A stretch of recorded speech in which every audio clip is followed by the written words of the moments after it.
एक बार और प्रभु यीशु मसीह का दूसरा आगमन और उसके बाद क्या क्या होने वाला है उसी के चीजों को हम मनन करके आ रहा है। पहले हमने देखा था कि प्रभु यीशु मसीह आगमन कैसा है, हमारा प्रभु के साथ हम कैसे उठा के लेके जाएगा, उसी चीज को हम मनन करके आया था। अभी कई हफ्तों से हम the judgement seat of Christ, प्रभु यीशु मसीह का न्याय का सिंहासन, उसी के बारे में हम देख के आ रहा था। न्याय का सिंहासन हमारा कलीसिया को प्रभु स्वर्ग में लेके चले जाएंगे। उसके बाद हम कलीसिया के साथ पृथ्वी पे आ जाएंगे। उसी के बीच में 7 साल का टाइम है, उसी के बीच में होता है ये जजमेंट सीट ऑफ क्राइस्ट। ये जजमेंट सीट ऑफ क्राइस्ट में हम उद्धार के बाद क्या काम हमने किया है उसी के बारे में वो जांचेंगे, देखेंगे हमारा जीवन कैसे हमने बिता दिया है। हर एक प्रभु का वचन के हिसाब से हमने जीवन बिता दिया ही क्या, और हमारा हर एक काम प्रभु का महिमा के लिए हमने किया था ही क्या, हमारा सोच विचार कैसे थे, हमारा काम कैसे थे, हमारा मुंह से निकलने वाला शब्द कैसे थे, ये सब चीज परमेश्वर प्रभु यीशु मसीह जानता है। वो भी हर एक एक प्रभु के सिंहासन के सामने जाना है। हमने उसके लिए कौन से रेफरेंस देखा था प्रभु यीशु मसीह का न्याय के सिंहासन के बारे में, याद है? जी हाँ बोलिए। दूसरा कुरिन्थियों 5:10, हाँ, और रोमियो 14:10, 11, 12 हाँ, और रोमियो और का 10, 11, 12। बस उधर ये जजमेंट सीट ऑफ क्राइस्ट के बारे में लिखा हुआ है। अभी हम उधर देखेंगे तो ये एक हम देख सकता है। एक बार पढ़ना दूसरा कोरिन्थियों 5:10।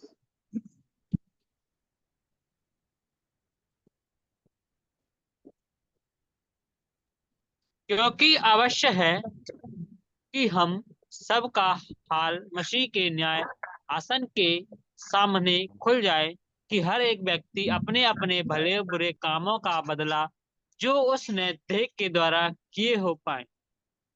है ना? मसीह के न्याय के सिंहासन के सामने हमको खड़ा होना है। अभी रोमियो का 14 का एक बार पढ़ना 10 से।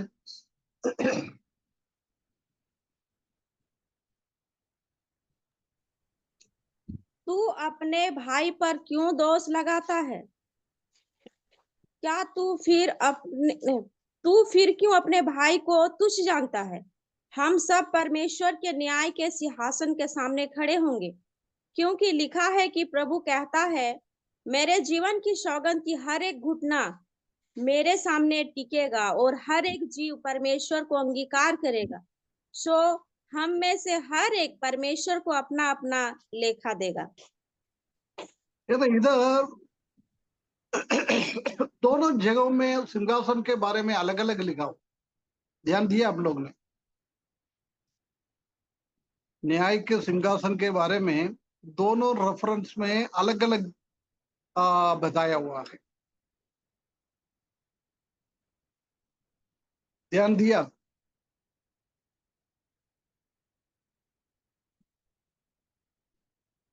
जी हाँ, प्रियंका, क्या एक क्या न्याय का डिफरेंस क्या है?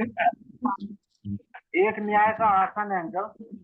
हाँ हाँ, और उसमें रोमियो में पढ़ते हैं कि न्याय का सिंहासन। दोनों में ये न्याय दोनों का अलग। सिंहासन लिखा ना?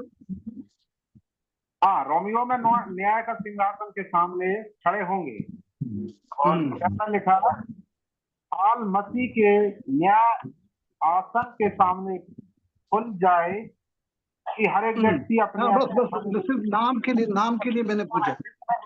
एक जगह में कोरिन्थियों में लिखा है मसीही की न्यायासन, परंतु रोमियो की किताब में क्या लिखा है? किसका न्यायासन है? परमेश्वर का न्याय परमेश्वर परमेश्वर की न्यायासन, मसीहा का न्यायासन और परमेश्वर का न्यायासन। परंतु न्यायासन में बैठने वाला कौन है? प्रभु यीशु मसीह। प्रभु यीशु मसीह, है ना। हर एक न्यायासन में वो हमारा ये जजमेंट सीट ऑफ क्राइस्ट है, और वो थ्रोन ऑफ ग्लोरी है, महिमा का सिंहासन है, और श्वेत सिंहासन। ये तीनों जगहों में न्याय करने वाला प्रभु यीशु मसीह है।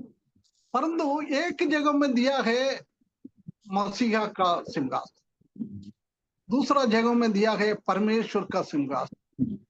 ऐसा दो शब्द क्यों यूज किया है, कुछ बोल सकता है? क्या अंकल, क्या एक में मसीहा का सिंहासन, दूसरा में परमेश्वर का सिंहासन। मसीहा के न्याय आसन में उन भले और बुरे कामों का बदला लिया जाएगा जो उसने देह के द्वारा किए हों, अपने शरीर के द्वारा किए हों। और इसमें है न्याय सिंहासन के सामने खड़े होंगे। प्रभु कहता है मेरे जीवन की सौगंध, हर एक घुटना मेरे सामने टिकेगा और हर एक जीव परमेश्वर का अंगीकार करेगा। नहीं, ये न्याय का सिंहासन क्या के लिए? विश्वासी लोगों को न्याय करने के लिए ना। विश्वासी लोगों ने क्या काम किया है उसी का देखने के लिए, विश्वासियों के भले बुरे कामों के लिए वो देखेगा। यीशु मसीह के द्वारा ये भले बुरे को काम का क्या बोलते हैं, इसका परखेगा, वो देखेगा। मतलब ये दोनों अलग है क्या? दूसरा कोरिन्थियों में लिखा है और रोमियो के किताब में लिखा है, वो दोनों अलग है। ये अलग अलग तो है अंकल, अलग अलग है। अलग है क्यों? क्योंकि इसमें लिखा है, रोमियो में लिखा है न्याय के सिंहासन के सामने खड़े होंगे। अब ये दूसरे में भी लिखा है खड़े होंगे। दूसरा कुरिन्थियों में विश्वासी लोग खड़े होंगे और रोमियो में विश्वासी और अविश्वासी दोनों खड़े होंगे। क्या विश्वासी और अविश्वासी लिखा हुआ है? हर एक घुटना मेरे सामने टिके। हर एक घुटने के बारे में बोल रहे, हर एक घुटना।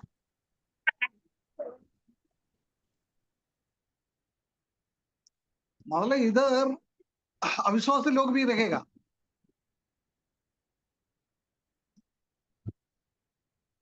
जी, ऐसा हमको लग रहा है, पता नहीं सही है कि नहीं। नहीं, अविश्वासी लोग इसी के सामने रहना है तो उनका भी पुनरुत्थान होना चाहिए। उसका मतलब प्रभु यीशु मसीह का कलीसिया को लेने के लिए आया है, जो वो लोग भी पुनरुत्थित हो गया है। ऐसा हो सकता है? नहीं, ऐसा नहीं हो सकता। अविश्वासी और विश्वासी एक साथ रहेगा? नहीं, ऐसा नहीं हो सकता। पर ये ऐसा तो नहीं। हाँ, मतलब ये न्याय का सिंहासन के सामने कितना लोग खड़ा है वो दंडवत करेगा। अच्छा, ओके, है ना। ये दोनों एक ही है, सिर्फ विश्वासी लोगों को अपने क्या किया है उसी के रास्ता। परंतु हम एक बात समझ ले, कोरिन्थियों के किताब में लिखा है मसीहा मतलब हमारा प्रभु यीशु मसीह। प्रभु यीशु मसीह और विश्वासी लोगों के बीच का क्या क्या रिश्ता है, क्या क्या रिलेशन है? प्रभु यीशु मसीह और कलीसिया का बीच का रिलेशन क्या है, रिश्ता क्या है? पिता पुत्र का। कलीसिया प्रभु यीशु मसीह की देह है। कलीसिया प्रभु यीशु मसीह का दुल्हन है। हाँ, कलीसिया प्रभु यीशु मसीह का दुल्हन है। और कलीसिया और क्या प्रभु रिश्ता है? देह शरीर देह है। हाँ वो ठीक है, वो इतना रिलेशन में नहीं आता है। हमारा रिश्ता क्या है, एक तो दूल्हा और दुल्हन वो बराबर है, और परमेश्वर नहीं, प्रभु यीशु मसीह के साथ हमारा हाँ हाँ पुत्र का, है, पिता का और पुत्र का। हाँ हम लोग बच्चा लोग है प्रभु का, हम बच्चा लोग है, हम दुल्हन है, और समान अधिकारी है हम यीशु मसीह के। नहीं रिलेशन पूछ रहे। अभी बोला ना पिता बच्चा, वो एक रिलेशन हो गया, दूल्हा दुल्हन एक रिलेशन हो गया, ऐसी रिश्ता क्या है? उसने हमको अपनी संतान होने का अधिकार दिया है। हाँ वो तो बोल दिया ना, पिता बच्चा हो गया। हाँ और क्या रिश्ता है? गोद लिया हुआ संतान। हाँ वो भी बच्चा हो गया, ठीक है। हाँ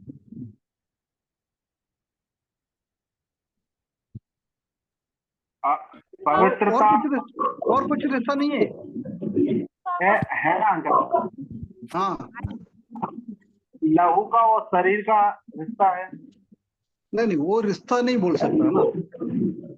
मित्रता का, है मित्रता का। मित्रता, हाँ हम प्रभु का दोस्त लोग हैं, हाँ मित्रता। और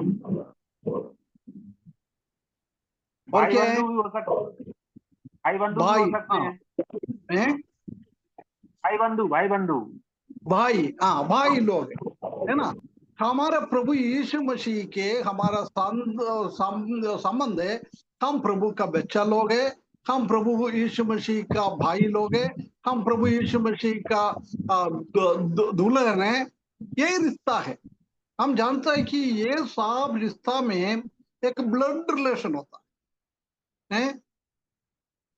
जब हम सिर्फ प्रभु यीशु मसीह होके हमारा न्याय करेगा तो हो सकता है कुछ पार्शियलिटी आएगी। अरे बच्चा यार थोड़ा छोड़ो, ये मेरा कौन है, मेरा ये भाई है, इसलिए थोड़ा नरम करो, इसको इतना तेज मत करो। और वो बोल रहा है हम उसी का दुल्हन है, इसलिए वो सोचता है इतना अच्छा प्रेम है दोनों के संबंध में। परंतु इसलिए इधर लिख रहा है ये प्रभु यीशु मसीह उसी संबंध में नहीं बैठेगा, वो परमेश्वर होते हुए ही बैठेगा। इसलिए बोल रहा है वो परमेश्वर का न्याय का सिंहासन। क्योंकि हम जानते हैं कि परमेश्वर पापी लोगों को हमने कुछ गलत किए तो उसी का सबका न्याय परमेश्वर के हिसाब से ही करता है। कभी भी एक पर्सनल रिलेशन उसी के बीच में नहीं होगा।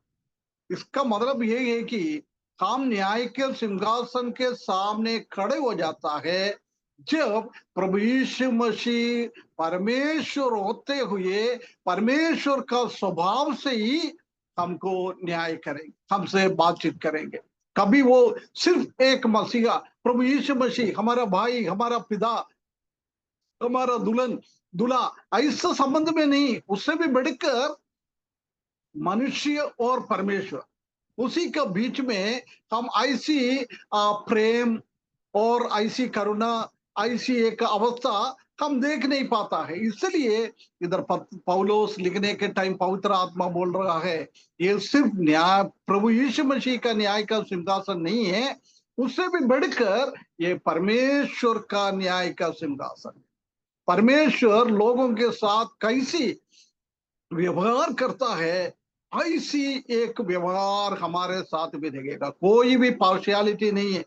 हम उनका दुल्हन सोचकर हमको छोड़ेगा नहीं है। वो हमारा बच्चा लोग समझकर हमको न्याय के सिंहासन में हमने कुछ गलती की हो तो उसको छोड़ेगा नहीं है। वो हमारा भाई समझकर हमने न्याय के सिंहासन के सामने प्रभु के विरुद्ध में हमने पहले कुछ काम किया था, हमको छोड़ेगा नहीं, है ना। ये बहुत हमको एक डर, एक भक्ति हमारे जीवन में होना चाहिए। ये सिर्फ प्रभु यीशु मसीह होते नहीं है, परमेश्वर होते हुए ही न्याय के सिंहासन में प्रभु यीशु मसीह बैठेंगे। इसलिए परमेश्वर कैसे हमारे साथ संबंध करता है वो बहुत खतरनाक रीति से ही होता है। हम जानता है कि प्रभु यीशु मसीह परमेश्वर का पिता का एकलौता बेटा था, उनका साथ था, परंतु उसने वो काल्वरी क्रूस पर उसने परमेश्वर के रूप में उसको उनके साथ काम किया था। इसलिए वो बोल रहा है, हे परमेश्वर मुझे क्यों छोड़ दिया। पिता के संबंध में नहीं है। परमेश्वर का न्याय प्रभु यीशु मसीह के ऊपर आया था, जब वो पिता के रूप में नहीं, वो परमेश्वर का रूप में उनके ऊपर दंड दिया था। प्रिय भाइयों बहनों, हमारे भी ऊपर ऐसी है, परमेश्वर होते हुए हमारे ऊपर दंड करे, है ना। प्रभु यीशु मसीह तो थोड़ा पार्शियलिटी, थोड़ा दया हमारे ऊपर हो जाता था, परंतु ऐसा कोई भी दया नहीं मिलेगा, उसमें कोई पार्शियलिटी नहीं है। हमने अच्छा किया तो अच्छा, हमने बुरा किया तो बुरा, इसके अलावा कुछ भी नहीं है।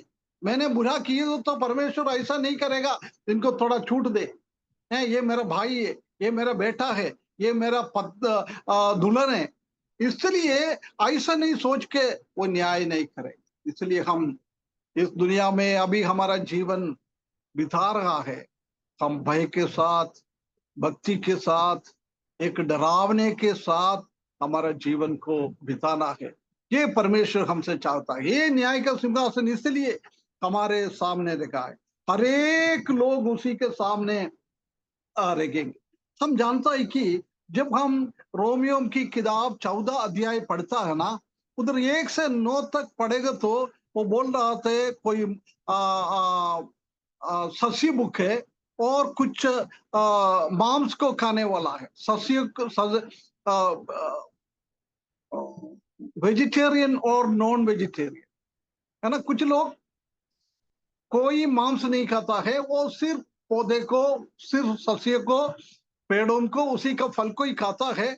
उनके बीच में भी बहुत ये हो गया था, मांस खाने वाला दूसरों के विरुद्ध में बोलता था, और वो सस्य खाने वाला और मांस खाने वाले के विरुद्ध में न्याय करता था। इसलिए उधर बता रहा है कि तुम लोग एक दूसरे के ऊपर न्याय करने वाला है कौन, है ना। अभी हम देख सकते हैं कि वो पुराना नियम में ऐसी था, सस्य खाने वाला को अच्छा और मांस खाने वाला बेकार, ऐसी एक व्यवस्था था।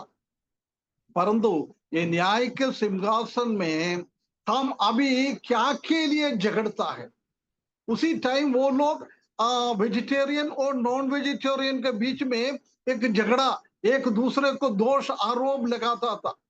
जब प्रभु यीशु मसीह पवित्र आत्मा के द्वारा पौलुस से बात कर रहा है, तुम ये काम देख, अभी तुम एक दूसरे के ऊपर उंगली उठा रहा है, परंतु इसका भी न्याय करने वाला तुम लोग है नहीं है, न्याय करने वाला एक ही है, परमेश्वर है। इसलिए तुम लोग एक दूसरे के ऊपर आरोप ना लगाए, है ना। ये बात को बहुत क्लियरली इधर लिखा हुआ है।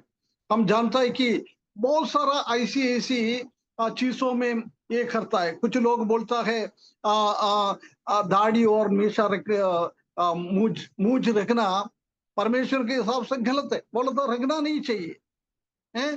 कुछ लोग बोलता है रखो, उसी के दोनों के बीच में भी आजकल इतना नहीं सुनता है। मेरे बचपन में केरला में बहुत होता था, मूछ रखना और दाढ़ी बढ़ाना, ये बोलता था नहीं, अच्छा नहीं है, विश्वासी लोगों के लिए अच्छा नहीं है। मेरा मुझे थोड़ा बड़ा है, माफ कर लेना, हाँ, है ना। ऐसी बातचीत चलता था। और उसके बाद कुछ लोग वस्त्र पहनने का भी तरीका अलग अलग था। हम जानता है कि कुछ लोग केसरी रंग का कपड़ा पहनता है, कुछ लोग सफेद रंग का पहनता है, कुछ लोग अलग अलग कलर का कपड़ा पहन के आराधना में आ जाता था। बोल रहे नहीं नहीं नहीं नहीं, ऐसा नहीं, सफेद रंग का ही पहन के आना है। आजकल हम जानता है कि पेंतकोस्त ग्रुप के अंदर एक ग्रुप है, द पेंतकोस्त मिशन, TPM बोलता है। अपना नॉर्थ इंडिया में सिटी में है, गांव में तो इतना नहीं दिखता है। TPM वो लोग आराधना में आ जाएगा तो सिर्फ सफेद कपड़ा ही पहन के आता है ना। उसी के बीच में भी झगड़ता है, कलर पहनना और सफेद पहनना। बोलता है कल सफेद पहनने वाला पवित्र लोग हैं, और दूसरा कलर का कपड़ा पहन के आने वाला उसमें उतना पवित्रता है नहीं। दाढ़ी रखने वाला, मूंछ रखने वाला इतना पवित्र नहीं है, परंतु क्लीन शेव करने वाला वो पवित्र लोग है। दोनों के बीच में ऐसी ऐसी बार्गेनिंग और चलता रहता था, बातचीत ऐसी चलता रहता था। उसके बाद हम देख सकते हैं कि हमारा डॉक्ट्रिन में भी बहुत सारा झगड़ा एक दूसरे से चलता रहता है। पेंतकोस्त वाला और ब्रदर वाले के बीच में पवित्र आत्मा के बारे में, अन्य भाषा के बारे में, पवित्र आत्मा के लिए उनको लोग बोलते हैं इंतजार करना है उद्धार पाने के बाद भी। जब वो अन्य भाषा में बात नहीं करेगा, जब तक पवित्र आत्मा किसी को भी नहीं मिलता है। पवित्र आत्मा मिलने का एक ही साइन है, अन्य भाषा में बात करना। हम बोल रहा है वो अन्य भाषा में बात करना पहला शताब्दी में परमेश्वर का वचन नहीं था, इसलिए हम पवित्र आत्मा आया था, अन्य भाषा में बात किया था।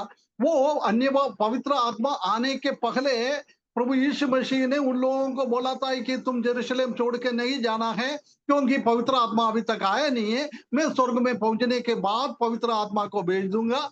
आज पवित्र आत्मा इस दुनिया में आने के बाद भी वो लोग क्या करता है, पवित्र आत्मा को भेज, वो बोलता है उद्धार पाया हुआ बोल रहा है। उसके बाद भी वो लोग ऐसी पवित्र आत्मा के लिए और अन्य भाषा के लिए वेट करता है। परंतु परमेश्वर के वचन में लिखा हुआ है, जो कोई व्यक्ति प्रभु यीशु मसीह को अपना अंगीकार करता है उद्धार करते के रूप में, सबसे पहला परमेश्वर हमको देने वाला दान है पवित्र आत्मा का दान। पवित्र आत्मा के द्वारा ही हमारा उद्धार होता है।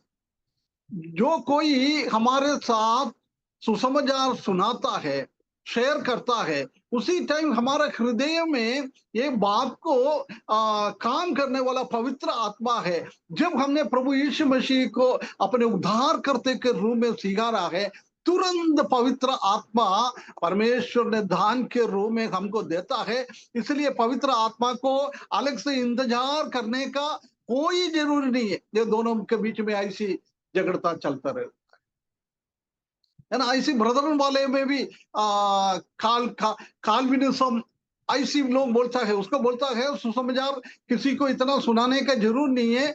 परमेश्वर ने पहले से किसको चुना हुआ है, वो लोग किसी रीति में भी प्रभु यीशु मसीह को उद्धार करते के रूप में स्वीकारेंगे, सबके लिए नहीं है। ऐसी ऐसी बहुत सारा गलत शिक्षाएं और सच्चाई शिक्षाएं बहुत चलता है।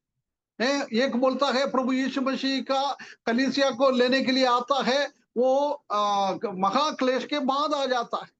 कुछ लोग सिखाता है महाक्लेश के पहले आ जाता है। इन दोनों का बातचीत चलता हो तो झगड़े की जैसी होता है, एक दूसरे के ऊपर ऐसी आरोप लगाता है, हाँ, अपना सिद्धांत सही करने के लिए, सही बताने के लिए।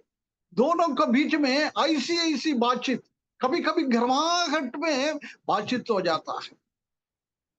परंतु एक बात यही है, प्रभु यीशु मसीह हमको ऐसा नहीं करेगा, क्योंकि आज मैं और दीपू भाई पेंतकोस्त वाला है, मैं ब्रदरन वाला है। हमारा दोनों के बीच में पवित्र आत्मा के बारे में और अन्य भाषा के बारे में बहुत गर्म बहुत बातचीत हो गया है। इतना गुस्सा में मैं आया, दीपू भाई मेरे ऊपर भी इतना गुस्सा में आया है ना। दोनों इस दुनिया से चले गए, मैं भी मर गया, दीपू भाई भी मर गया। कैसे मरा?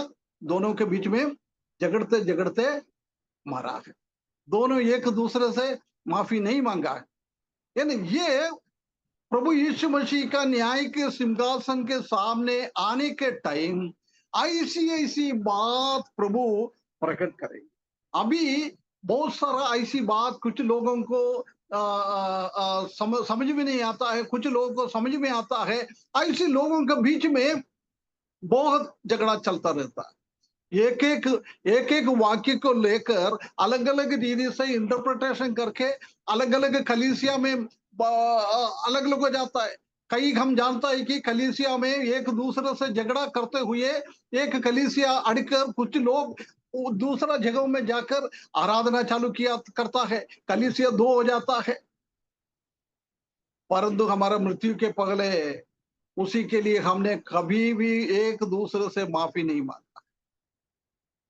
परमेश्वर ने ये न्याय के सिंहासन के सामने ये सब कुछ क्लियर करे हैं। किसने अन्य भाषा के लिए इंतजार किया है, अन्य भाषा चाहिए, यदि समझ लो प्रभु बोलेगा भैया तुमने क्या अच्छा किया है, तुमने अन्य भाषा के लिए इंतजार किया है, पवित्र आत्मा के लिए इंतजार किया है, तुमने परमेश्वर का वचन के हिसाब से चला है। हमसे बोलेगा भैया तुम परमेश्वर का वचन के हिसाब से नहीं था, तुमने अन्य भाषा के लिए इतना इंपॉर्टेंट नहीं दिया। दूसरा तो उल्टा भी हो सकता है, हमसे बोलेगा ठीक है तुमने अन्य भाषा के लिए इंतजार नहीं किया, अन्य भाषा के लिए मैंने बोला भी नहीं था, तुम वचन के हिसाब से तुम लोग चला है। परंतु दूसरा लोगों को बोलता है तुम वचन के हिसाब से नहीं चला है, ये पवित्र आत्मा के लिए बार बार इंतजार करने का जरूरी नहीं था, अन्य भाषा बोलना पवित्र आत्मा का आने का वो सिद्धांत है नहीं था। जिसको फेवर में मतलब कौन सी वो सही बोलता है वो लोग क्या है अच्छा अपना सिर ऊंचा उठा कर रखेगा। परंतु किसने गलत शिक्षा के पीछे गया है उन लोगों को शर्मिंदा होके रहना पड़े, है ना। ये प्रभु ऐसा नहीं चाहता है। अभी मैं और दीपू भाई के बीच में झगड़ा था, वो झगड़ के हम मर गया है, परंतु प्रभु यही चाहता है कि वो झगड़ा रखते हुए स्वर्ग में हमको लेके नहीं जाएगा। उधर दोनों को समझ क्लियर कौन सी है वो प्रभु समझाता है जब एक दूसरे को एक अच्छा अनुभव में स्वर्ग में जाके रहने के लिए हो जाएगा। उसके लिए परमेश्वर ऐसी काम करता है। हम हर एक चीजों को परमेश्वर ने हमको दिया हुआ हर एक टैलेंट हमने कैसा काम किया है, परमेश्वर ने मेरे लिए हमारा शब्द हमने कैसे यूज किया है, हमारा समय कैसे यूज किया है, हमारा अपॉर्चुनिटी अवसर हमने कैसे प्रभु के लिए यूज किया है, हमारा धन दौलत प्रभु के लिए कैसे यूज किया है, ऐसी ऐसी हर एक चीजों को लेके आ जाता है। ये तीन चीज न्याय के सिंहासन के सामने हो जाता है। अभी हम देख रहा था bringing into the light the things which are hidden. आज हमारे इसी हिसाब से कई कई चीजें हमारे सामने हम प्रकट नहीं है। एक शब्द लेकर हम कुछ बोलेंगे, दूसरा डिनोमिनेशन वाला कुछ बोलेंगे, इसलिए वो प्रकट करेंगे।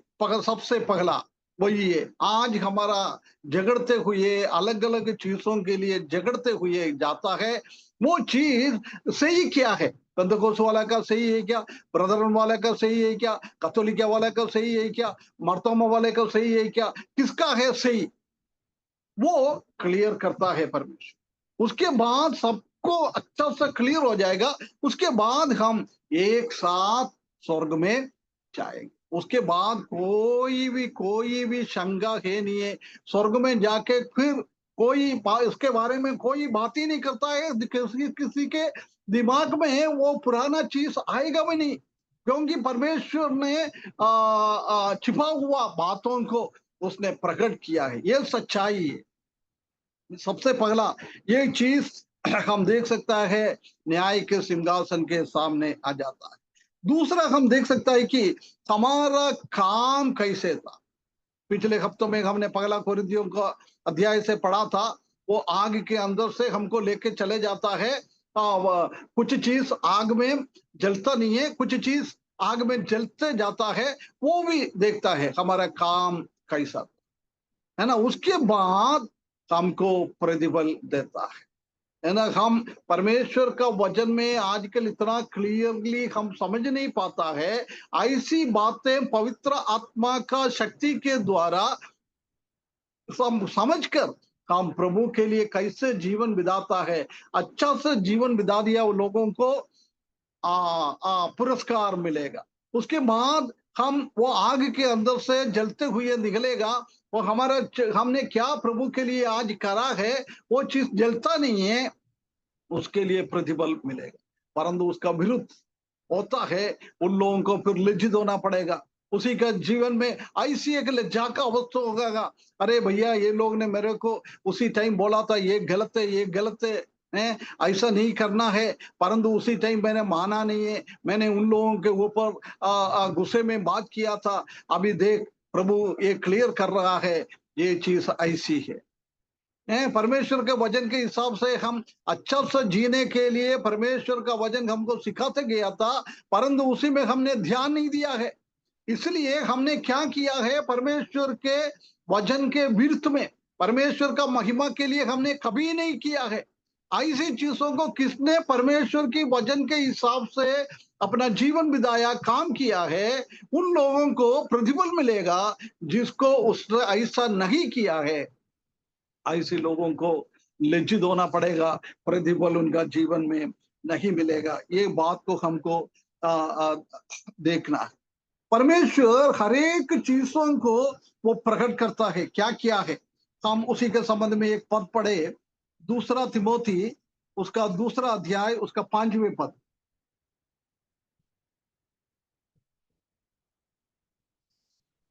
कोई है, सब सुन रहे क्या, नहीं सुन रहे? 2 तीमुथियुस 2:5। फिर अखाड़े में लड़ने विधि के अनुसार ना लड़े तो मुकुट नहीं पाता, है ना। परमेश्वर ने हमारे जीवन में एक विधि दिया हुआ है, वो विधि परमेश्वर का वचन है। ये परमेश्वर के वचन में हमारे लिए लिखा हुआ है, कैसे हमारा जीवन बिताना है, कैसे हम शैतान के साथ लड़ना है, कैसे हम गलतियों के विरुद्ध में लड़ना है। ये हर एक विधि परमेश्वर इस वचन के अंदर दिया हुआ है। वो विधि के अनुसार कौन जीवन बिताता है, उसी को मुकुट मिलेगा, उसको प्रतिफल मिलेगा। जो कोई परमेश्वर का वचन के हिसाब से नहीं जीवन बिता रहा है, ऐसा लोगों को कभी मुकुट नहीं मिलेगा, है ना। ये अवस्था हमारे जीवन में आ जाएंगे। इसलिए परमेश्वर का विधि के अनुसार, परमेश्वर का वचन के हिसाब से हमको, इसलिए परमेश्वर का वचन सीखना बहुत जरूरी है। परमेश्वर के वचन के अंदर हमको जाना बहुत जरूरी है। जब तक हम परमेश्वर का वचन ठीक से नहीं मनन करेगा, ठीक से नहीं सीखेगा, जब तक हमको समझ में नहीं आता है कौन सी विधि क्या है। मैंने पहले भी मैंने एक बार याद दिलाया था। कई ऐसी हमारा इंडियन पेनल कोड के अंदर बहुत सारा ऐसी रूल है, हमको मालूम ही नहीं पड़ता है ना। मोटरसाइकिल चलाने वाला, 2 व्हीलर चलाने वाला कोई भी स्लीपर और चप्पल पहन के गाड़ी चला नहीं सकता है। हमेशा वो 2 व्हीलर चलाने वाला जूता पहन के चलाना है, ये रूल है। परंतु हमको किसी को भी नहीं मालूम है। कभी कोई पुलिस वाला पकड़ा, भैया तुम ये चप्पल पहन के क्यों गाड़ी चला रहे, बोलता था मुझे नहीं मालूम है। मालूम पड़ने से पुलिस हमको छोड़ेगा? नहीं छोड़ेगा। उसी को हमको पेनाल्टी लिख के दिएगा, 100 रुपया, 200 रुपया, 500 रुपया, कितना है उसी का रेट, उसी हिसाब से हमको पेनाल्टी का स्लिप बना के दिएगा, ये पैसा जमा करके चले जाओ। विधि हमको जानना बहुत जरूरी। उसके बाद ऐसी एक विधि है, कभी हमारे सामने कोई भी बिल्डिंग जल रहा है, नहीं तो किसी का कुछ प्रॉपर्टी जल रहा है, वो जलते हुए देखने के टाइम हम उसी के अंदर घुसने के लिए मना है, हम नहीं जाना चाहिए। वो पुलिस वाला आएगा, नहीं तो फायर ब्रिगेड वाला आएगा, वो लोग ही करेगा, हमको नहीं जाना। यदि हम उसी के अंदर घुस गया है, जब हम कानून की विरुद्ध में काम किया, हमको नहीं मालूम है, तो पुलिस वालों से बोले अरे सर मुझे इसका अता पता है नहीं था, मेरे को नहीं मालूम था, मुझे आप छोड़ दो, कभी भी नहीं छोड़ता है। बोलता है ये लिखा हुआ है, ये विधि है, ये तुमको सीखना तुम्हारा कर्तव्य है, ये समझना तुम्हारा कर्तव्य है, हमारा नहीं है। तुमको विधि के हिसाब से बिताना। ये तिमुथियुस में भी वही बिता रखा है। यदि विधि के अनुसार ना लड़े तो मुकुट नहीं मिलेगा। इसलिए हमको विधि के अनुसार हमारा जीवन बिताना है। हमारा मसीही जीवन हमेशा एक लड़ाई है। वो लड़ाई में हमको आगे बढ़ना है तो परमेश्वर के वचन का विधि हमको समझना है। परमेश्वर का वचन को विधि समझना है तो परमेश्वर का वचन अच्छी तरफ से हमको समझकर हमको पढ़ना है। यदि हम परमेश्वर का वचन विधि लिख के तो दिया है, उसी को हमने ध्यान नहीं दिया, उसी को हमने सीखा नहीं है, उसी को हमने पढ़ा नहीं है, हम गलती करते गया है, प्रिय भाइयों बहनों, उसके लिए हमको प्रभु के सामने हिसाब देना पड़ेगा। हमको उसी के लिए कोई मुकुट नहीं मिलेगा, कोई पुरस्कार नहीं मिलेगा। एक लज्जित अनुभव हमारे जीवन में आ जाएगा। ये बात को हमको समझना है। हमारे जीवन में हमेशा हम प्रभु यीशु मसीह आएगा, न्याय के सिंहासन के सामने हमको खड़ा हो जाएगा, कुछ मुकुट मिलना है, कुछ प्रतिफल मिलना है। ऐसा है तो हमको क्या करना है? ये विधि के अनुसार, रूल एंड रेगुलेशन के हिसाब से हमारा जीवन को बिताना है। यदि हम ऐसी नहीं करेगा, ऐसी है तो हमारा एक रिवार्ड हमको नहीं मिलेगा, हम उसी से वंचित हो जाएगा।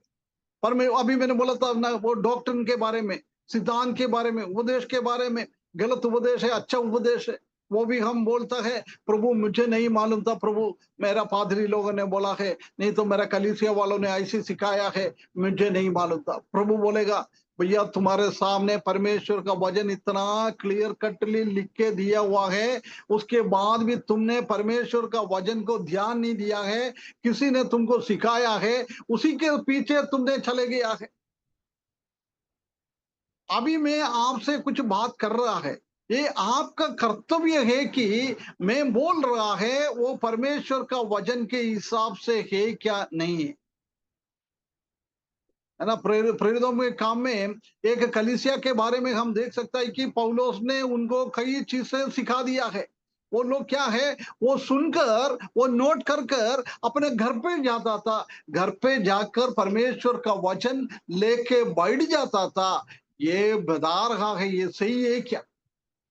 प्रिय भाइयों बहनों, हमारे जीवन में भी ऐसी एक स्थिति होना चाहिए। हम क्या बोल रहा है, हम क्या सिखा रहा है, हम किसके पीछे चल रहा है, ये परमेश्वर का विधि के अनुसार, परमेश्वर का वचन के हिसाब से है क्या, ये हमको देखना है। यदि हम उसी में फेल हो गया तो परमेश्वर के न्याय के सिंहासन के सामने हमको सिर झुकाना पड़ेगा, हमको इनाम नहीं मिलेगा। यदि हम परमेश्वर की वचन सीख कर, परमेश्वर की वचन की विधि के हिसाब से हमारा मसीही जीवन हम विजय प्राप्त होते हुए हम जीवन बिताएगा तो बिल्कुल प्रभु हमको क्या मिलेगा? इनाम मिलेगा, मुकुट मिलेगा। ये बहुत क्लियर कट परमेश्वर का वचन में लिखा हुआ है। हम क्या है सब कुछ। उसके बाद हम एक पद पढ़े, मत्ती सुसमाचार 18वें अध्याय, उसका 15 से लेकर 18 तक। मत्ती 18 का 15 से लेकर 18 तक। यदि तेरा भाई तेरा अपराध करे तो जा और अकेले में बातचीत करके उसे समझा। यदि वह तेरी सुने तो तूने अपने भाई को पा लिया, और यदि वह ना सुने तो और एक दो जन को अपने साथ ले जा, कि हर एक बात 2 या 3 गवाहों के मुंह से ठहराई जाए। यदि वह उनकी भी ना माने तो कलीसिया से कह दे, परंतु यदि वह कलीसिया की भी ना माने तो तू उसे अन्य जाति और महसूल लेने वाले के ऐसा जान। और मैं तुमसे सच कहता हूँ, जो कुछ तुम पृथ्वी पर बांधोगे वह स्वर्ग में बंधेगा, और जो कुछ तुम पृथ्वी पर खोलोगे वह स्वर्ग में खुलेगा। इधर प्रभु यीशु मसीह ने एक सिद्धांत सिखा दिया है।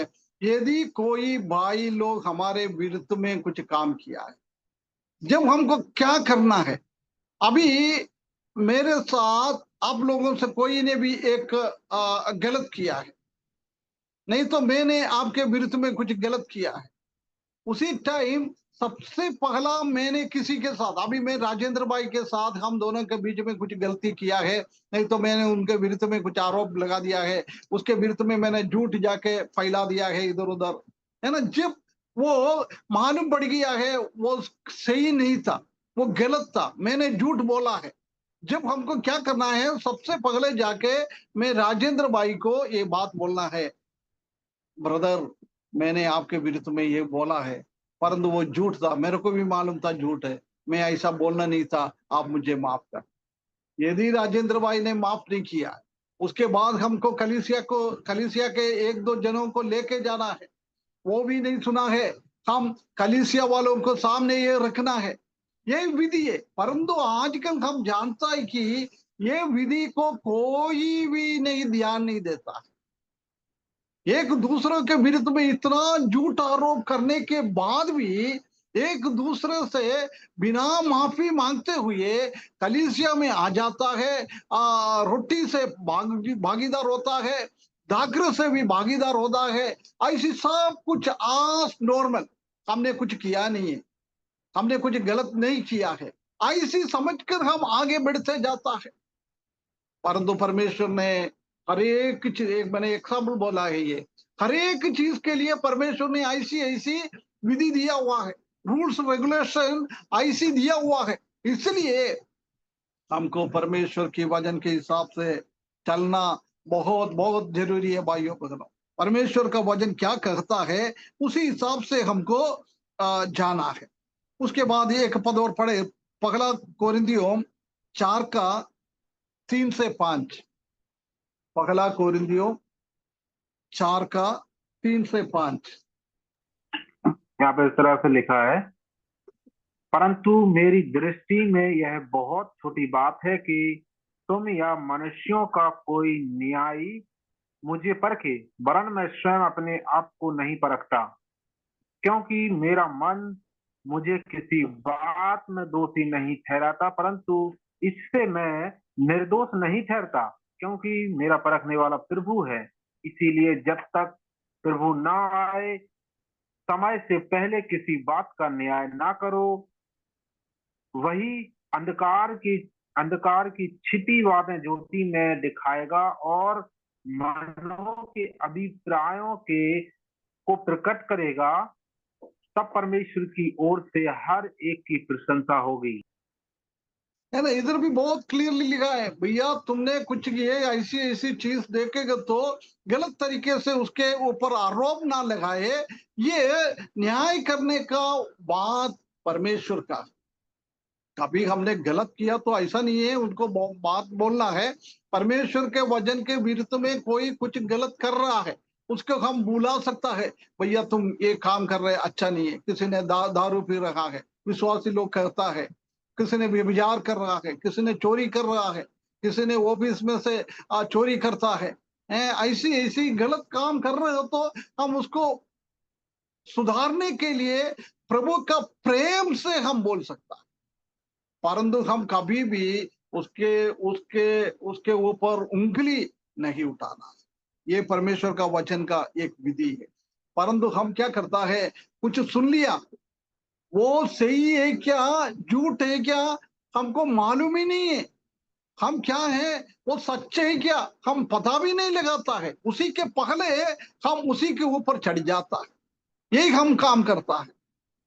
प्रिय भाइयों बहनों, इसके लिए भी हमको प्रभु का सिंहासन के सामने खड़ा होना पड़ेगा। इसलिए हम अच्छी तरह से समझकर परमेश्वर का वचन का विधि के हिसाब से हमको चलना है। एक और पद पढ़े ब्रदर, वचन 50 का 4।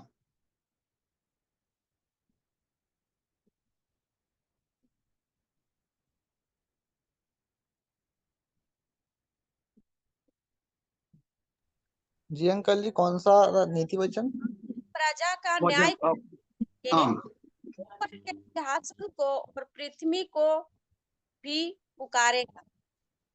उसी के साथ साथ एक और पद पढ़ना, हबक्कूक 2 का 11। अभी देखता हूँ कौन सबसे पहले हबक्कूक निकाले।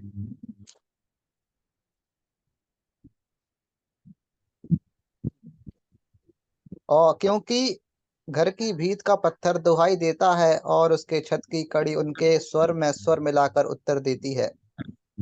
ना समझ में आ रहा है क्या बोल रही है इधर? दोनों पद एक ही बात को बता रहे हैं।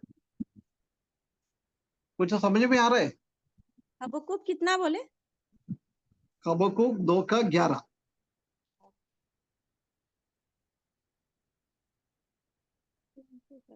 हेलो, किसी को कुछ समझ में आ रहा है क्या बोल रहा है इधर?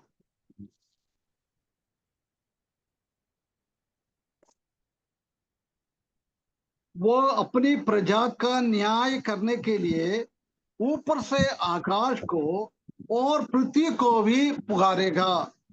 उसके बाद हबक्कूक 1:2-11 में लिखा है, क्योंकि घर की भीत का पत्थर दुहाई देता है और उसके छत की कड़ी उनके स्वर मिलाकर उत्तर देती है। मुझे समझ में आ रहा है जी, क्या है, क्या लिखा है? इसका मतलब है कि जब न्याय के समय में परमेश्वर, जब कोई भी चीज के लिए हम इनकार करेंगे कि हमने ये नहीं किया है, हमने ये नहीं किया है, तो उसके गवाह के लिए घर के पत्थर, ईंट पत्थर, अपने घर के बंद कमरे में भी अगर हम कोई बात ऐसा बोले हैं या फिर ऐसा कुछ कार्य किए हैं जो हम परमेश्वर से वो इजहार नहीं किए हैं, माफी नहीं मांगे हैं, उस ईंट को भी परमेश्वर उस दिन गवाह के लिए खड़ा करेंगे कि उसको भी बोलना होगा, मतलब बोलेंगे। बिल्कुल बिल्कुल बिल्कुल सही बोला sister, thank you very much. है ना, ये बताता है कि अभी मैं एक कमरे में बैठकर एक भाई के साथ दूसरा भाई के बारे में उनको कैसे ये करना है हम बातचीत करता रहता है ना। ऐसी हमने बहुत सारे गलत काम एक बंद किया हुआ कमरे के अंदर हम बैठ के करता है। जब परमेश्वर क्या करता है, उसी कमरे का ईंट को लेके आ जाता है। उसी कमरे का उसी टाइम लकड़ी का बनाता था, इसलिए उसी टाइम ऐसी छत नहीं था, वो इसलिए वो लकड़ी को लेके आता है, क्योंकि आज हम कुछ गलत बोल रहा है, कुछ हम गलत कर रहा है, ये सब दीवार में भी रिकॉर्डिंग हो जाता है। इसलिए कई लोग ऐसे बोलता है, भैया देख लेना क्या, और ऐसी ऐसी कहावत के रूप में बोलता है, दीवार को भी कान होता है। हम ऐसी कहावत में बोलते हैं, क्योंकि ज्यादा रहस्य और ऐसी ऐसी बातें मत बोलो। ये हकीकत में सही है, कहावत नहीं है। परमेश्वर का वचन में हकीकत में लिखा है, तुमने कहीं भी बैठकर कोई भी गलत किसी से बोला, कोई भी गलत किसी के साथ करा है, वो प्रकट हो जाएगा। मान लो हम आजकल कुछ झूठ बोलकर कुछ फायदा के लिए कुछ झूठ बोलता है, प्रभु आके बोलेगा बोलेगा नहीं नहीं नहीं, हमने तो नहीं किया है भैया, हमने तो ऐसी बात ही नहीं किया है।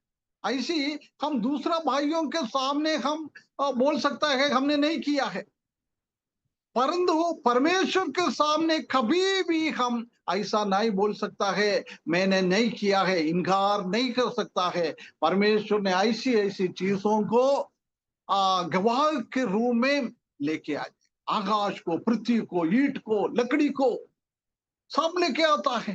प्रिय भाइयों बहनों, इसलिए हम रहस्य में क्या कर रहा है, हम प्रभु का महिमा के विरुद्ध में कुछ भी काम हम रहस्यमय में करता है, किसी से हम बात करता है, प्रभु वो सुनता है, वो भी नहीं, हमारा घर का कई चीजों में वो रिकॉर्ड हो जाता है, वो प्रभु कभी इनकार करेंगे तो ऐसी चीजों को भी लेके आए।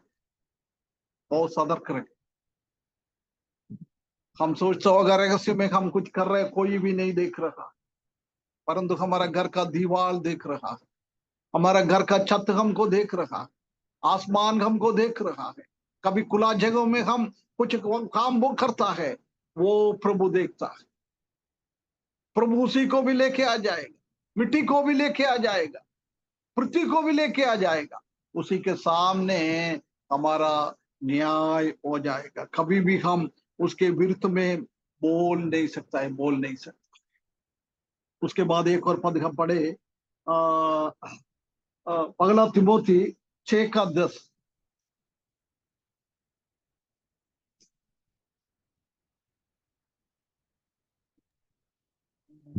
क्योंकि रुपयों का लोभ सब प्रकार की बुराइयों का जड़, जिसे प्राप्त करने का प्रयत्न करते हुए कितनों ने विश्वास से भटक कर अपने आप को नाना प्रकार के दुखों से छलनी बना लिया है ना।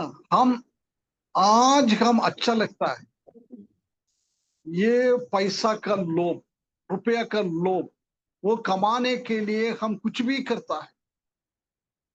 हम काम करता है, उसी में कुछ झूठ बोलकर कुछ कमाता है, नहीं तो ऑफिस में से हम कहाँ काम करता है, चोरी करता है।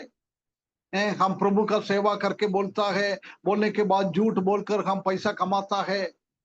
प्रिय भाइयों बहनों, ये सब प्रभु के सामने आज गुप्त बात है, किसी को भी नहीं मालूम है, परंतु प्रभु को ये सब कुछ जानता है। हमने क्या किया है, हमने कैसा पैसा कमाया है, ईमानदारी की है क्या, बिना ईमानदारी में हमने कमाए है क्या, ये हर एक चीजों को परमेश्वर देखता है। इसी का सबका हिसाब परमेश्वर के सामने हमको देना पड़ता।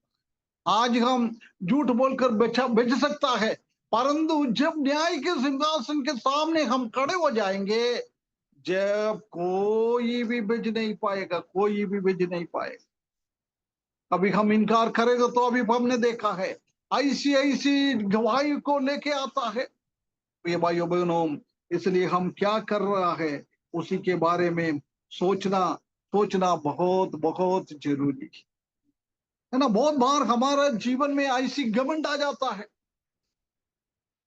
अभी मैं कुछ प्रभु के लिए करता है, जब अपने आप में घमंड हो जाता है, अरे यार वो देख राजेंद्र भाई इतना अच्छा काम नहीं कर रहे हैं, परंतु उसके बढ़कर मैं क्या क्या काम करता है।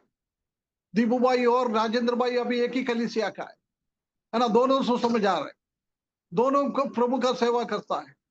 अभी राजेंद्र भाई ने ठीक से प्रभु का सेवा नहीं कर रहा है, कोई आत्मा भी लेके नहीं आ पाया है, परंतु दीपू भाई ने सेवा कर कई आत्मा को कलीसिया में लेके आता है। जब दीपू भाई के अंदर एक घमंड हो जाता है ना, परमेश्वर ये सब देखता है हमने कुछ प्रभु का महिमा के लिए कर रहे हैं क्या, अपना नाम के लिए हम कर रहे हैं क्या। प्रिय भाइयों बहनों, कभी हम दूसरे के सामने अच्छा बच्चा बनने के लिए हम कुछ कर रहा है, वो प्रभु के सामने अच्छा नहीं होगा। हमारा दिमाग में और कुछ है, हमारा उसी के पीछे का उद्देश्य और कुछ है, परंतु हम दिखाने के लिए प्रभु का महिमा के लिए कर रहा है। ऐसी हम काम कर हमारे जीवन में ऐसी एक अकंभाव आ जाएगा तो बिल्कुल हम जानता है कि परमेश्वर उसको छोड़ेगा नहीं। आज परमेश्वर इतना ये नहीं कर रहा है, हम जानता है कि सबसे पहला पाप कौन सी था, सबसे पहला पाप आज्ञा ना मानना, आज्ञा ना मानना, आज्ञा को तोड़ना। जितेंद्र भाई वो ईयरफोन रख के बोलता है क्या, है अंकल? ईयरफोन से बात कर रही क्या?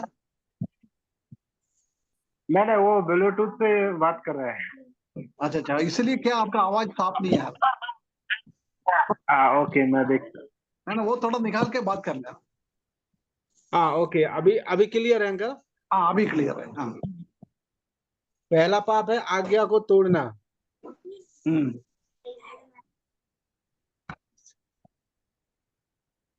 दूसरा है और किसी को कुछ जवाब? आज्ञा। अभी अंजू सिस्टर ने बोला और जितेंद्र भाई ने बोला सबसे पहला पाप था आज्ञा को तोड़ना। और किसी को कुछ? परमेश्वर की बातों पर विश्वास ना करके शैतान की बातों को सुनना। और कुछ? सबसे पहला पाप कौन किसने किया? आदम हव्वा ने। हव्वा ने, स्त्री ने। और कुछ? लोभ लालच है अंकल पाप। उसने उसके मन में किसने करा? स्त्री के मन में लालच आए कि वो फल देखने में मन भाव है, सुहावना है, बुद्धि के चाहने के योग, बुद्धि देने के योग्य है, तब उसने मन में लालच आके उसको तोड़ के खा लिया और फिर अपने हस्बैंड को भी खिलाया। हम थोड़ा उल्पत्ति की किताब पहला अध्याय पहला वाक और दूसरा पद थोड़ा पढ़ना। मेरा टॉपिक से थोड़ा अलग हो रहा है परंतु क्लियर होना अपन। आदि में आकाश और पृथ्वी की सृष्टि की और पृथ्वी बेडौल और सुनसान पड़ी थी और गहरे जल के ऊपर अंधियारा था तथा परमेश्वर का आत्मा जल के ऊपर मंडराता था। ये देखो क्या बोल रहा है, आदि में परमेश्वर ने आकाश और पृथ्वी को बनाया। उसके तुरंत बाद बोल रहा है वो आकाश और पृथ्वी क्या हो गया? बेठोल, क्या लिखा है? सुनसान बेडोल और सुनसान बेडोल था, पड़ी। बेडोल। सुनसान और बेठोल हो गया है। परमेश्वर ने पृथ्वी को ऐसी बनाया था क्या? आदि में जब परमेश्वर ने पृथ्वी बनाया था, जब वो सुनसान और बेठोल में था,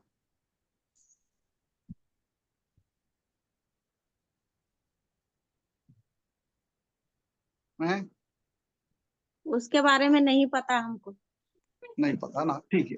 हाँ, बहुत सारा लोगों को उसी का था, पता नहीं रहता है। हम इतना ध्यान भी नहीं देते, हम तो पढ़ते जाता है, अरे यार ठीक है, परमेश्वर ने करोड़ों साल पहले आसमान को और पृथ्वी को बनाया है, वो पृथ्वी बेठोल हो गया है, कुछ काम नहीं है, पूरा पानी से भरा हुआ है, पानी के अंदर डूब गया है पृथ्वी।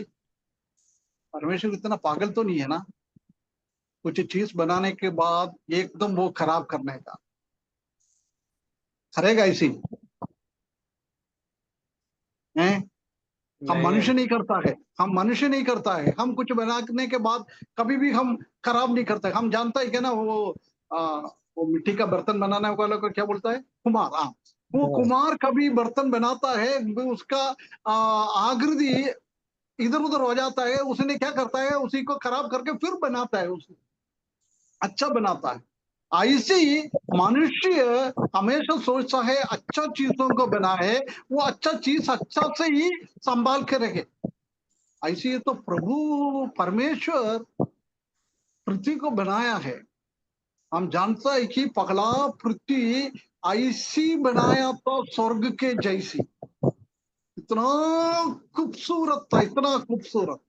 In the beginning God created heaven and earth. सबसे पहले परमेश्वर ने पृथ्वी को बनाया है, वो इतना खूबसूरत था, इतना खूबसूरत था।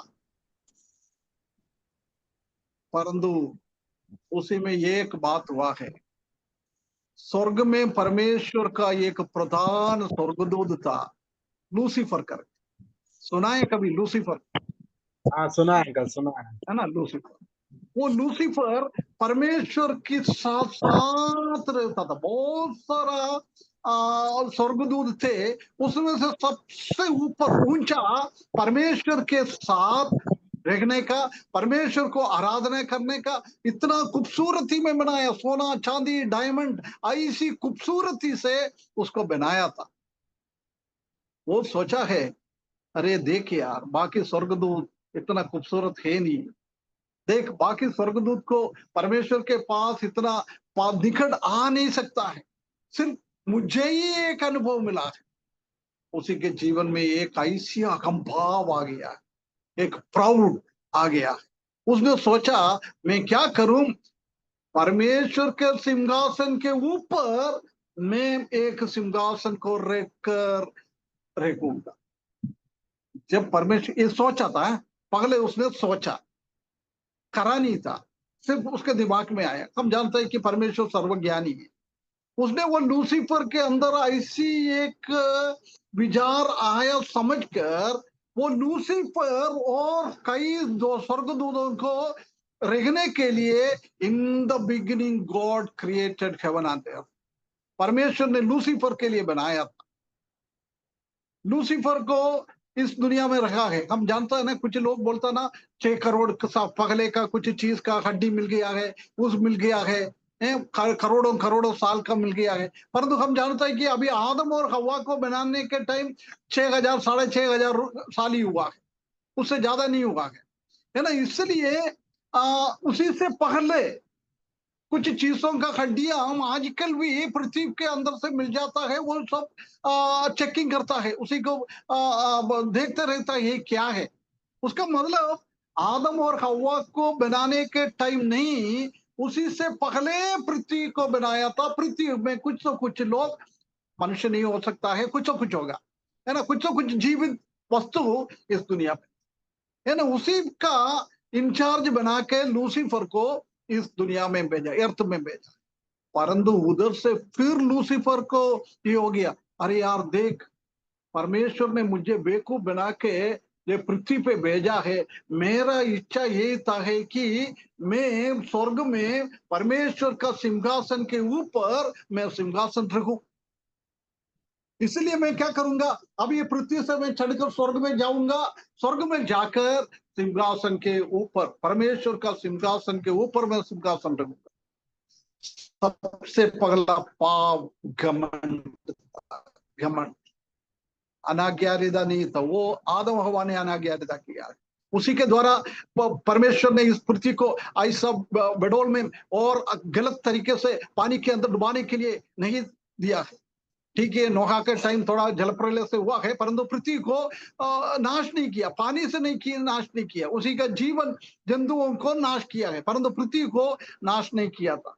परंतु पत्रोस के किताब में भी हम देख सकता है कि परमेश्वर ने ये पृथ्वी को कैसे नाश किया है, ये बात सब उधर भी लिखा हुआ है ना। जब ये ऊपर की ओर जा रहा था, जब परमेश्वर ने लूसीफर को काट कर नीचे गिरा दिया है, लूसीफर के लिए बना हुआ एक पृथ्वी, वो पृथ्वी पानी से बनाया हुआ था, उसी के अंदर भी पानी था, पूरा अंदर पानी था, बाहर बाहर ऐसी कठोर रीति से कुछ हार्ड बनाकर परमेश्वर ने पृथ्वी को बनाया। इसलिए उसी टाइम का पृथ्वी का एटमॉस्फेयर एसी जैसी था, बहुत कोई गर्मी नहीं है, कुछ भी नहीं है। आजकल हम जानता है कि पृथ्वी के अंदर गर्माहट है, बहुत जलते जलते फर्नेस जैसी जलता रहता है। इसलिए आज का जब पृथ्वी पे इतना इतना क्लाइमेट ऐसी हो रहा है, हम सहन नहीं होता है, परंतु उसी टाइम का ऐसा नहीं था। परमेश्वर ने क्या किया है, ये पृथ्वी को उठाकर फेंक दिया है। फेंकने के टाइम उसी के अंदर का पानी, अंदर पानी है, वो अंदर का पानी पूरा बाहर आ गया। योग की किताब में हम देख सकता है कि ऐसी योग ने लिखा है, परमेश्वर का क्रोध के कारण पृथ्वी के अंदर एक स्त्री का गर्भ से कैसी बच्चा बाहर निकलता है, ऐसी वो पृथ्वी के अंदर का पूरा पानी बाहर निकल गया। पृथ्वी का शेप बिगड़ गया है, पृथ्वी है नहीं है, पानी के अंदर डूब गया है ना। वही बता रहा है पहला अध्याय का दूसरा पद, सबसे पहला पाप घमंड है। अभी कोई बोलना मत है अनाज्ञारिता था, आदम का था, हवा का था, कोई नहीं, ये लूसीफर ने किया है। वो लूसीफर को फिर वो शैतान के नाम से बदल गया है। वो परमेश्वर के विरुद्ध में, जब से परमेश्वर के विरुद्ध में वो काम कर रहा है, आखिरी में जब परमेश्वर ने उसको नरक के अंदर नहीं डालेगा, जब तक ऐसी प्रभु का परमेश्वर की कामों के विरुद्ध में ये काम करते रहे, है ना। इसलिए सबसे पहला एक बात था घमंड, है ना। ये हमारे जीवन में भी कितना, अच्छा बाप रे टाइम आगे हो गया है, हमारे जीवन में भी कितना घमंड हो जाता है, वो सब परमेश्वर उसी दिन देखता है। प्रिय भाइयों बहनों, परमेश्वर ने हमारे जीवन में कुछ शक्ति दिया है, कुछ करने के लिए दिया है। हम और विनम्र होकर हमको बात करना है। हमको नबूकदनेस्सर के बारे में मालूम है, नबूकदनेस्सर ने भी बोला मेरा जैसा कोई है नहीं है इस दुनिया में, मेरे को कुछ भी कर सकता है, ऐसी ताकत है मुझ में। परंतु हम जानता है कि उसको क्या बना दिया है, नबूकदनेस्सर को क्या बना दिया है?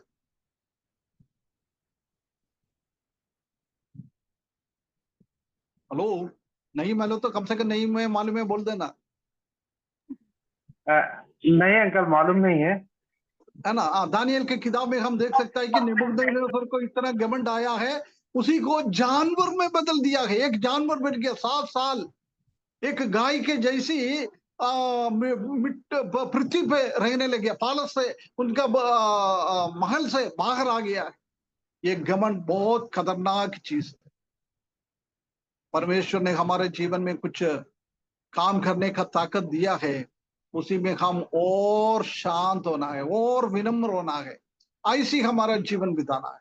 परमेश्वर ये हर एक चीजों को न्याय का सिंहासन के सामने चेक करेंगे, है ना। इसलिए भय भक्ति के साथ परमेश्वर का महिमा के लिए, सिर्फ परमेश्वर का महिमा के लिए, और हम अगले हफ्ते सीखेंगे परमेश्वर का महिमा के लिए हम काम करते रहना है। जब परमेश्वर आने के टाइम हमको इनाम मिलेगा, नहीं तो हम इनाम नहीं मिलेगा, हम एक लज्जित एक रूप में हमको खड़ा रहना पड़ेगा। ऐसा न होने के लिए हम आज सीखा हुआ चीजों से हमारा कुछ गलती है तो हम परमेश्वर के सामने आकर, प्रभु पिछले दिनों में, पिछले सालों में मैंने ऐसा गलती किया है, आपके विरुद्ध में मैंने ऐसा किया है, रहस्य में मैंने किया है, मेरा पति को नहीं मालूम, मेरा पत्नी को नहीं मालूम, मेरे बच्चों को नहीं मालूम, मेरा माता पिता को नहीं मालूम, मेरा कलीसिया के लोगों को नहीं मालूम, किसी को भी इस दुनिया में नहीं मालूम। ऐसी मैंने कई सालों से ये काम करते आ रहे। प्रभु माफ करे। आने वाला दिनों में मैं ईमानदारी के साथ आपका महिमा के लिए आपके सिंहासन के सामने खड़े होने के टाइम आपसे कोई इनाम पाने के लिए, आपसे कोई अच्छी बात सुनने के लिए, ऐसा मेरा जीवन बिताने के लिए परमेश्वर इस वचन के द्वारा हमको सहायता करे, उसके बड़े नाम की महिमा हो।